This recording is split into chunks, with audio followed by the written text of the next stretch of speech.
The envelope from my grandmother trembled in my hands as I stood in what used to be my bedroom. Now it was Zane's man cave, complete with a gaming setup that probably cost more than my entire semester's textbooks. The walls, once covered in my dance competition photos and honor roll certificates, were now bare, except for his collection of vintage movie posters.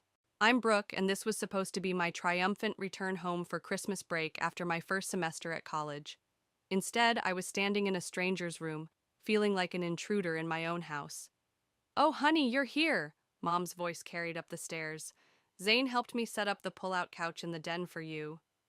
The pull-out couch. Perfect. "Thanks, Mom," I called back, trying to keep my voice steady. "Just getting something from the room." I slipped the envelope into my backpack and headed downstairs. Mom was in the kitchen, fussing over what looked like protein smoothie ingredients, probably for Zane's post-workout routine. "The scholarship's working out okay?" she asked, not looking up from the blender. "I saw your grades posted online. The B+ in chemistry was unexpected." "I got straight A's in everything else," I said, leaning against the counter. "And yeah, the scholarship's fine. I earned it, remember?" Mom finally looked up, her perfectly manicured eyebrows drawing together. "No need to be defensive, sweetie. I just want to make sure you're not struggling. Zane's been telling me about his business classes and—" "Mom," I cut her off. "Zane's taking community college classes part-time. I'm on a full ride at State." The front door opened, and speak of the devil, Zane walked in wearing designer workout gear. "Hey, favorite stepmom," he called out, giving Mom a side hug that made her beam. "And if it isn't my favorite stepsister, how's the Ivy League treating you?" "It's State University, Zane. You know that." He grinned, grabbing the smoothie Mom had just finished blending. "Same difference, right? Hey, thanks for letting me use your room, by the way. The lighting is perfect for my streaming setup." "Wasn't really my choice, was it?" "Brooke," Mom warned, but my phone buzzed with perfect timing. It was Noe, my roommate, and probably the only person who truly got me these days.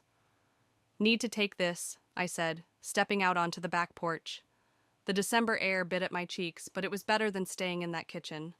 "Please tell me you're surviving," Noe said as soon as I answered. "They gave away my room." "No way." "Way. I'm sleeping on the pull-out couch while golden boy Zane gets my space." "The same Zane who supposedly makes bank with his entrepreneurial ventures but still lives at home?" I lowered my voice, glancing over my shoulder at the kitchen window. "Yeah, about that. I found something interesting. Remember how I told you about my grandmother's weird warnings about him? The ones your mom ignores? She just slipped me an envelope. I haven't opened it yet, but—" The porch door slid open. I quickly switched to talking about finals as Zane stepped out, phone in hand. "Sorry to interrupt," he said, not looking sorry at all. "But I need to make a call. Business stuff, you know how it is. Or maybe you don't." I rolled my eyes and went back inside, where Mom was preparing dinner. "Honey," she said, "while you're home, maybe Zane could give you some financial advice. He's doing so well with his investments." The envelope in my backpack seemed to burn through the fabric. "Sure, Mom, whatever you say." Later that night, curled up on the lumpy pull-out couch, I finally opened my grandmother's envelope. Inside was a handwritten note and what looked like bank statements. "Dear Brooke," it read, "sometimes the truth isn't what we want to see, but that doesn't make it any less real. Watch carefully. You'll know what to do when the time comes. Love, Grandma Eloise." I stared at the ceiling, listening to Zane's muffled voice through the floor above as he took another business call at midnight. The bank statements lay heavy on my chest, and for the first time since coming home, I felt a smile creep across my face. Maybe this Christmas wouldn't be so bad after all. "Remember when Brooke used to win all those math competitions?" my cousin Desiree asked during breakfast the next morning. "That was so cool." "Ancient history," Mom waved her hand dismissively. "Zane's doing amazing things now. Did you see his new car?" I stabbed my eggs with more force than necessary. The new car was a sleek BMW that appeared in our driveway last month. According to Mom, it was all thanks to Zane's successful investments. "Speaking of cars," Zane chimed in, "I'm thinking of upgrading again. There's this sweet Mercedes—" How exactly do you afford all this? I interrupted, thinking about the bank statements hidden in my backpack. Must be some impressive business ventures. The room went quiet. Zane's smile flickered for just a second before returning full force. Hard work pays off, sis. Maybe I'll teach you sometime. I'd love to learn, I said sweetly. Maybe we could start with how you managed to buy a BMW while taking 2 classes at community college. Brooke! Mom's voice carried that familiar warning tone. Don't be rude to your brother. Stepbrother, I corrected, standing up. I need some air. I found myself walking the 3 blocks to Grandma Eloise's house, the way I used to when things got too heavy at home. She was in her garden, despite the December chill, pruning her winter roses. I was wondering when you'd show up, she said without turning around. Tea's already brewing inside. Her kitchen was warm and smelled like cinnamon. As she poured the tea, her eyes met mine. You saw the statements. Why didn't you show these to Mom? I asked. They prove he's been... Your mother sees what she wants to see, Grandma cut in. Just like she did with those dance recitals she missed, or the graduation speech she left early. The old hurt bubbled up, because Zane had a baseball game that day. Grandma sipped her tea.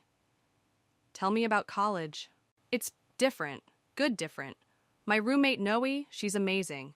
We stay up late talking about everything and nothing. Her family actually shows up for her performances. She's in theater. Sounds like you found your people. My phone buzzed. A text from Desiree. Zane just bought everyone lunch. Like $300 worth of sushi. Mom's wondering where he gets all this money, lol. He's getting bolder, Grandma observed, reading the text over my shoulder. Pride comes before the fall. I could show Mom the statements right now, I said. End this whole thing. You could, Grandma refilled my cup. But timing is everything, dear. Watch and wait. When I got home, Zane was showing off his new Apple Watch to our younger cousins. Early Christmas gift to myself, he bragged. Gotta treat yourself sometimes, right? Right, I echoed, thinking about my scholarship-funded laptop that took 3 years of perfect grades to earn. That evening, I called Noe. You won't believe this, I said. He bought a $300 lunch today, just because. With your mom's money? According to Grandma's statements, he's been transferring funds from Mom's accounts for months. Small amounts at first, but they're getting bigger. And your mom has no idea? She thinks he's some kind of business genius. Meanwhile, I had to fight for every dollar of my college fund. That's messed up, Noe said. What are you going to do? Before I could answer, I heard Zane's voice floating up from downstairs. He was talking to Mom. Really proud of how Brooke's doing at State, he was saying. Must be nice having everything handed to you on a scholarship. She worked hard for that, Mom replied, but her voice held none of the fierce defense she used when anyone questioned Zane. Of course, Zane said smoothly. Hey, I was thinking of starting a new investment venture. Would you mind if I pressed the phone closer to my ear. No? I think I know exactly what I'm going to do. What's the plan? Christmas dinner. The whole family will be there, including Grandma Eloise. You're going to expose him? I watched through the window as Zane got into his BMW, the one bought with stolen money, and drove off to wherever he really went during his business meetings. Let's just say, I smiled, I'm giving everyone an unexpected Christmas gift this year. The gift of truth? The gift of consequences. 3 days before Christmas, the house was buzzing with activity. Mom was decorating every surface with garland, while Zane supervised from the couch, scrolling through his phone. Hey, Mom, he called out. Quick question about that joint account we set up? I pretended to be absorbed in my book, but strained to hear every word. What about it, sweetie? Mom balanced on a stepladder, hanging ornaments. Just wondering if you got a notification about a transfer? Probably nothing, just some investment stuff. Oh, I don't check those anymore, Mom laughed. You're so much better with money than I am. I trust you completely. I caught Zane's satisfied smirk from the corner of my eye. My phone buzzed.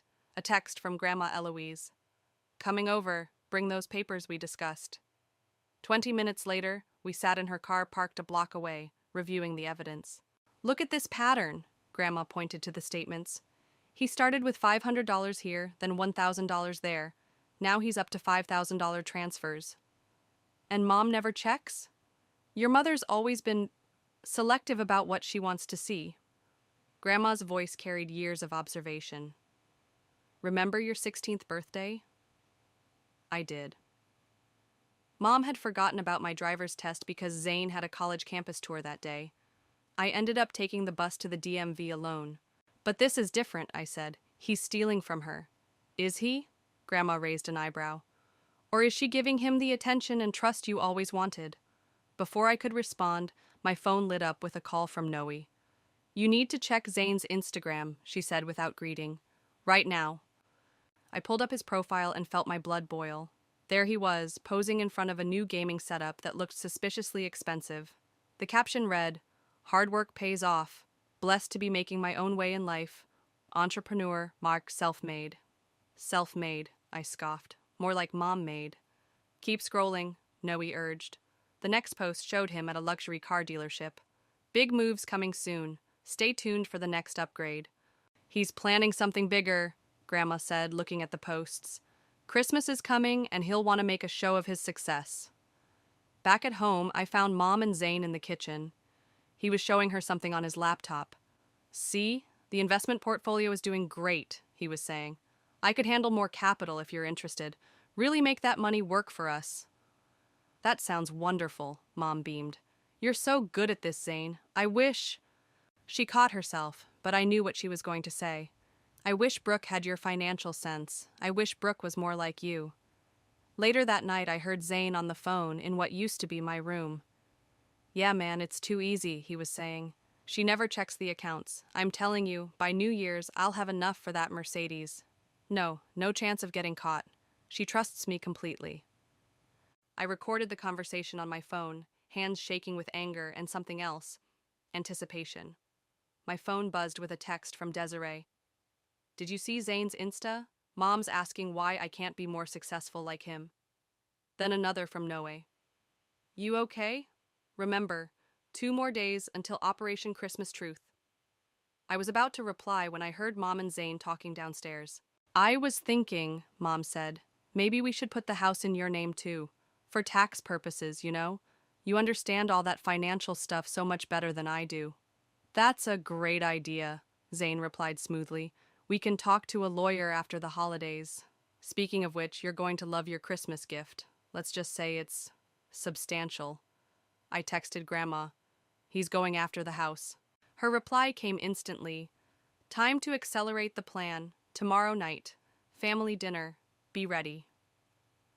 My heart raced as I thought about what was coming.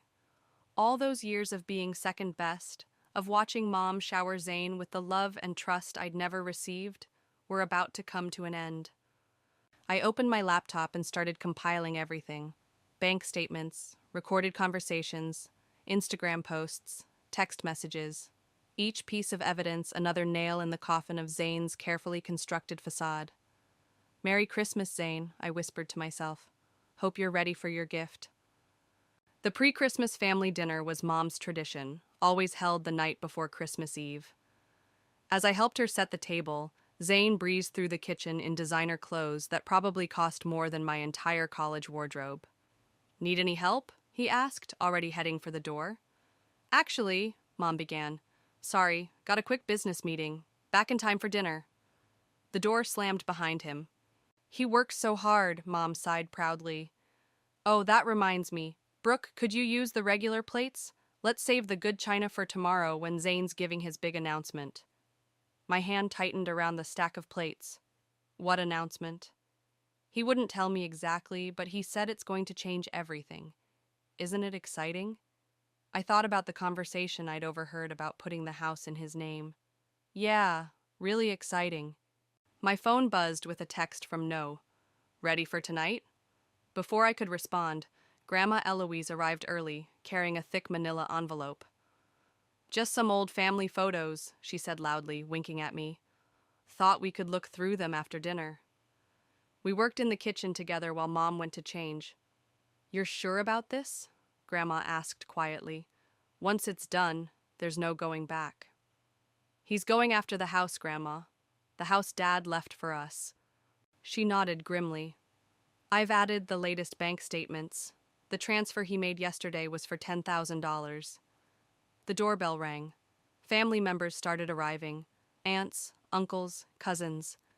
Desiree hugged me tight and whispered, "Zane's been bragging to everyone about some huge surprise he's planning." "Trust me," I whispered back.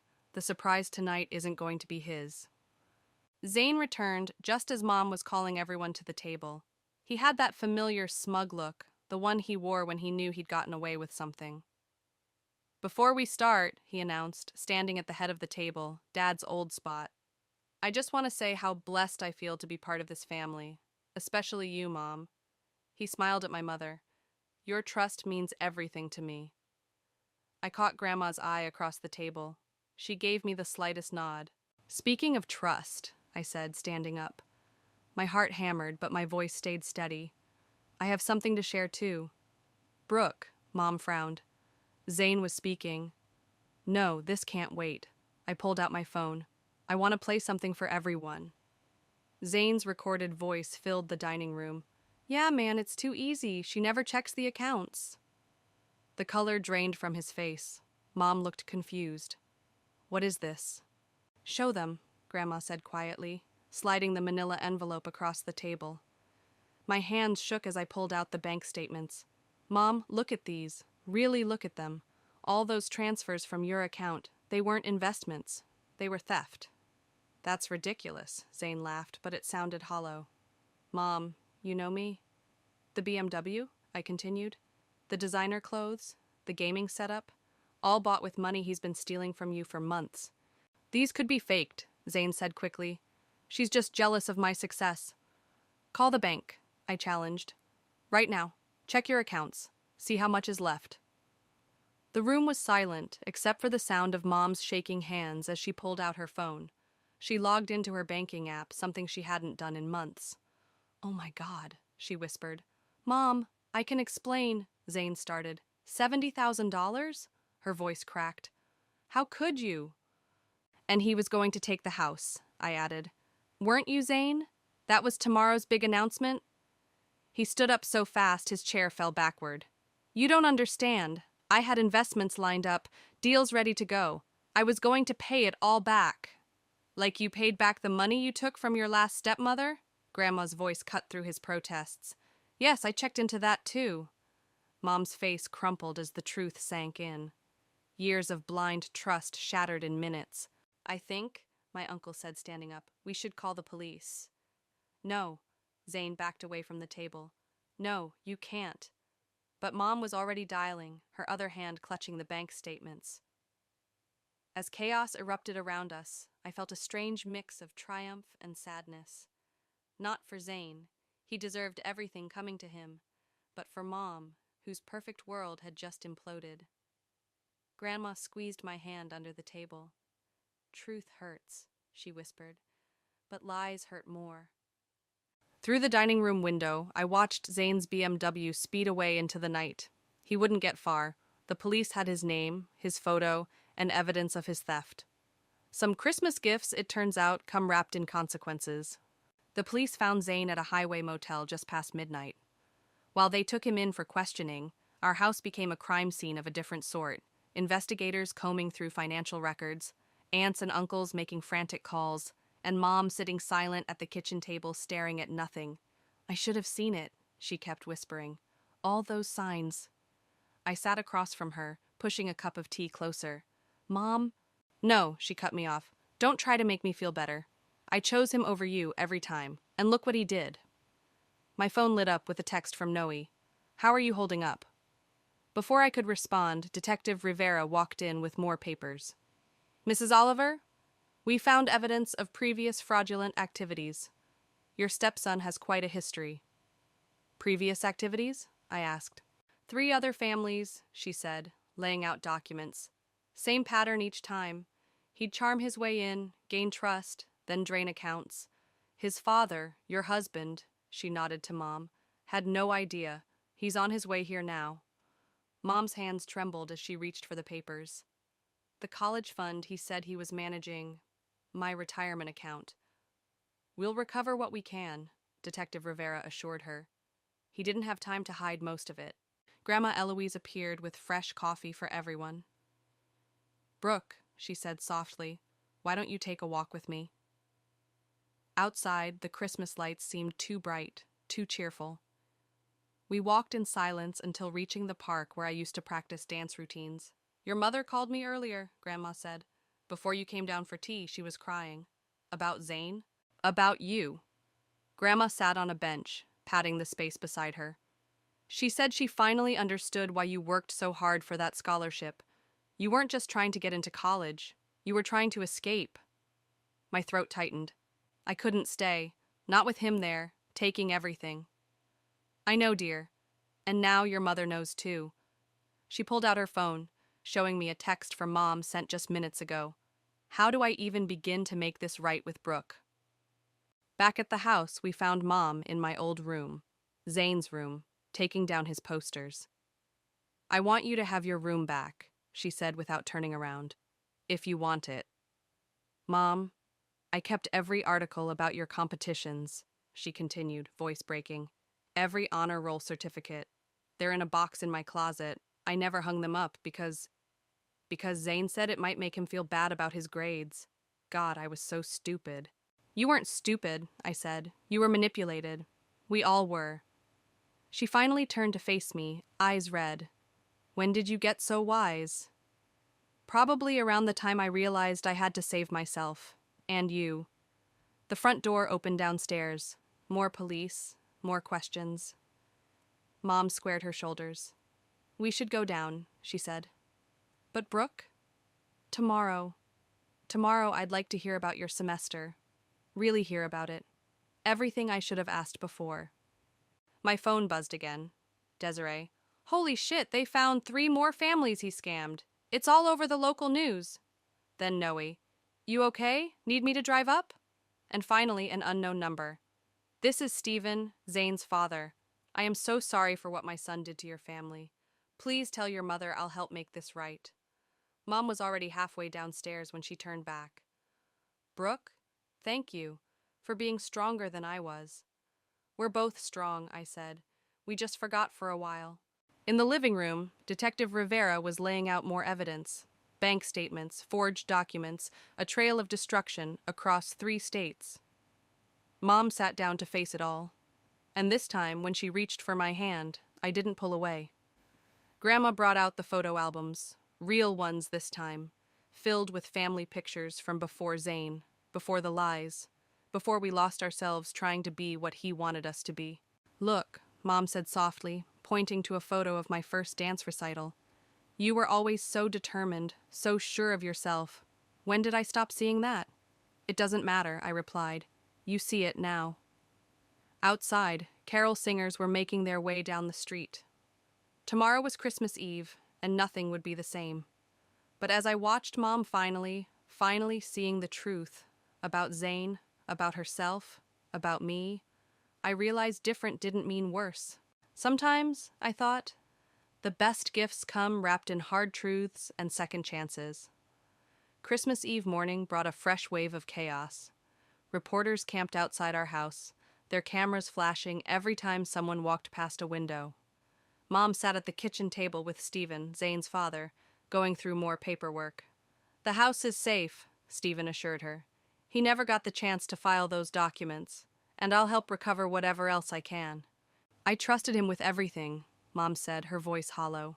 My accounts, my passwords, Your daughter, I finished, walking in with coffee for everyone. The room went quiet. Stephen cleared his throat. Brooke, I can't apologize enough for what Zane... Don't, I cut him off. You didn't know either. My phone buzzed. Noe was FaceTiming. I stepped into the living room to answer. You're trending locally, she said without preamble. Someone leaked the story to social media. They're calling it the Christmas Con. I peeked through the curtains at the news vans. Yeah, we noticed. How's your mom holding up? Before I could answer, the doorbell rang. Through the peephole, I saw Desiree with 2 cups of coffee. Thought you could use this, she said when I let her in. Also, fair warning, half the family's coming over. They all want to help somehow. Help or gawk? I asked. Both, probably. She wasn't wrong. Within an hour, the house filled with relatives bearing casseroles and questions. Aunt Maria was helping Mom change her passwords. Uncle Pete was on the phone with his lawyer friend. Cousins huddled around laptops tracking down Zane's social media posts for the police. He really had us all fooled, Desiree said, scrolling through old photos. Remember when he bought everyone those expensive Christmas gifts last year?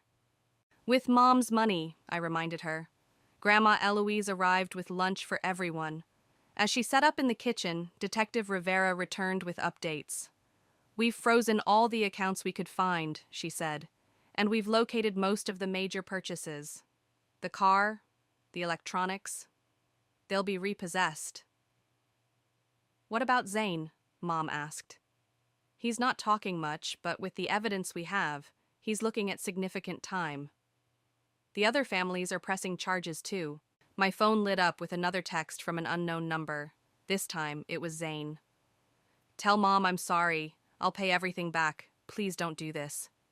I showed the message to Detective Rivera, who immediately called it in. He's not supposed to be contacting anyone. Mom read the text over my shoulder. Delete it, she said firmly. Delete everything about him. We spent the afternoon doing just that, removing Zane's photos from frames, clearing his things from my old room, erasing every trace of the person who'd almost destroyed our family. I found this, Mom said quietly, holding up a dusty trophy from my sophomore year dance competition.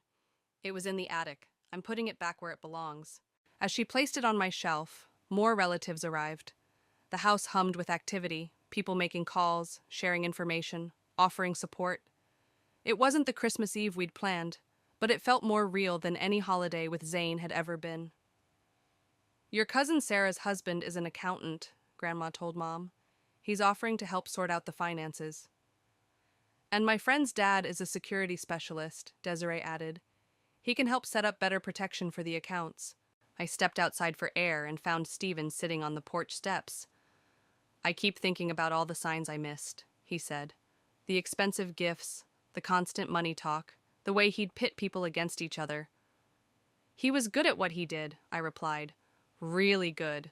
But you saw through it. I had to. No one else was looking. Inside, I heard laughter. Actual, genuine laughter. Mom was showing Aunt Maria an old photo album, one without Zane in it. My phone buzzed with another update from Noe. Local news wants to interview you. What should I tell them? I looked through the window at my family. Messy, imperfect, but real. Coming together to rebuild what Zane had tried to destroy. Tell them no comment, I texted back. Some stories don't need a bigger audience. You sure? You could be famous? I don't want fame, I replied. I just wanted my family back. And watching Mom laugh with her sisters, seeing Grandma direct traffic in the kitchen, hearing the honest conversations about money and trust and fresh starts, I realized I finally had exactly that. Christmas morning dawned with a blanket of fresh snow and news that would change everything again. Detective Rivera called just as Mom was making coffee. We need you both to come down to the station, she said. Zane's asking to talk, to both of you. Mom's hand trembled as she set down her mug. I can't.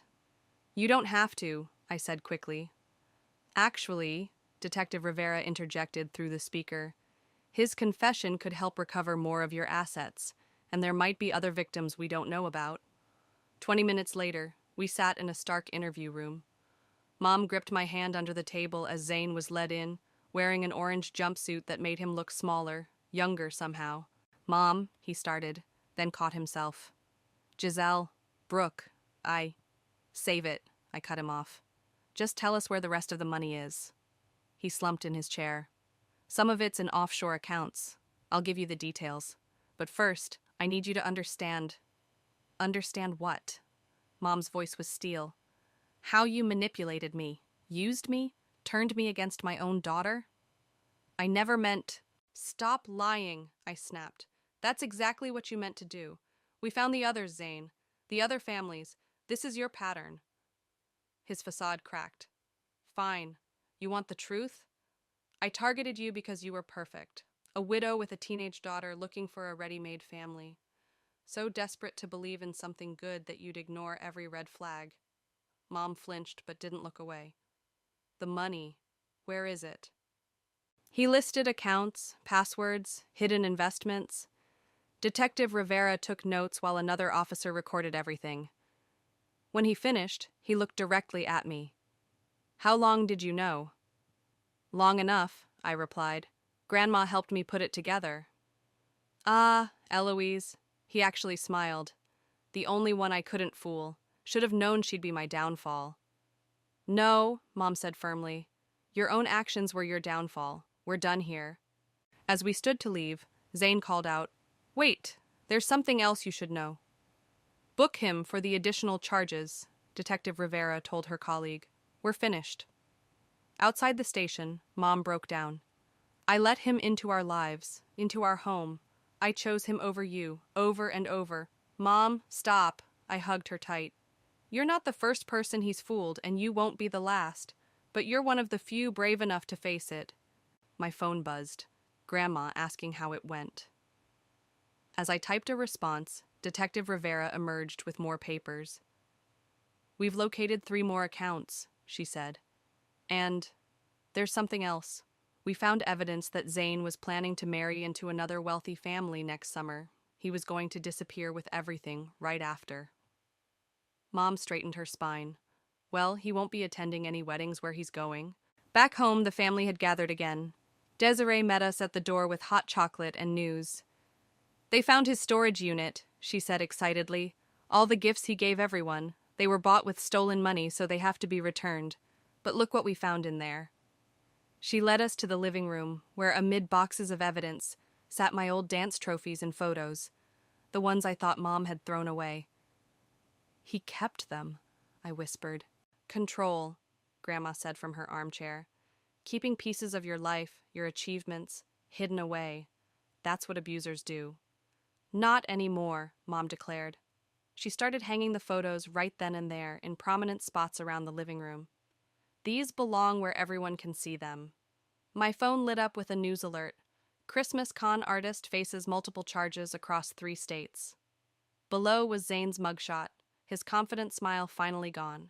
They want to interview us, Mom said, reading over my shoulder. Tell our side. Do you want to? She looked around at our family, real family, gathering close, supporting each other, rebuilding trust that Zane had tried to destroy. No, she decided. Our story isn't for them, it's for us. Aunt Maria called everyone to dinner, a proper Christmas dinner filled with love instead of lies.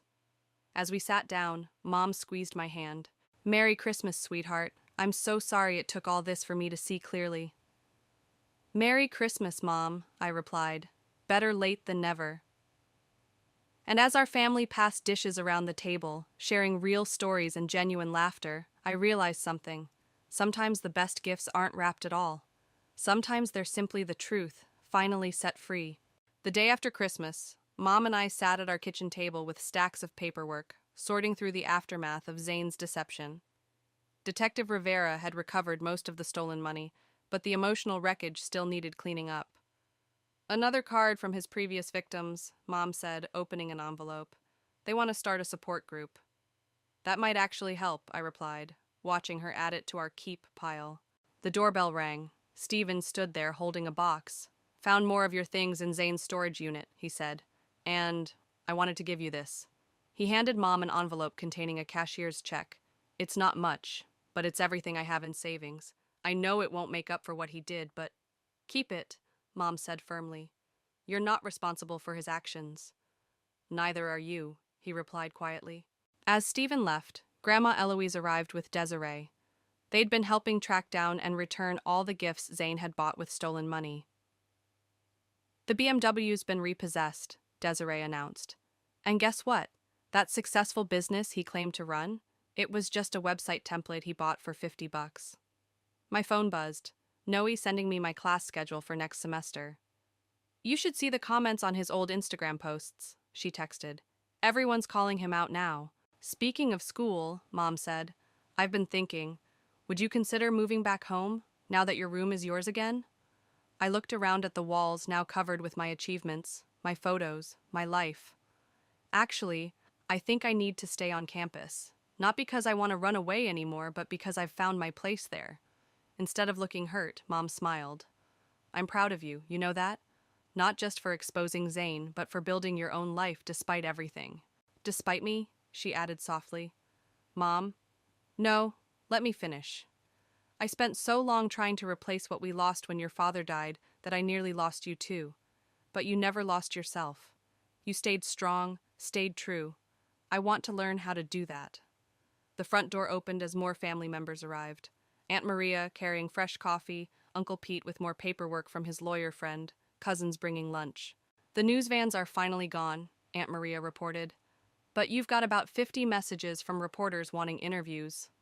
Delete them all, Mom and I said simultaneously, then laughed, a real, genuine laugh that felt like healing.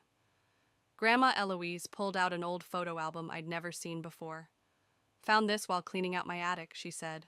Look. There was Mom at my age, fierce and independent, leading protest rallies at college. You were just like Brooke, Grandma told her, before you forgot who you were. I remember now, Mom said, touching the photos gently. And I'm not forgetting again.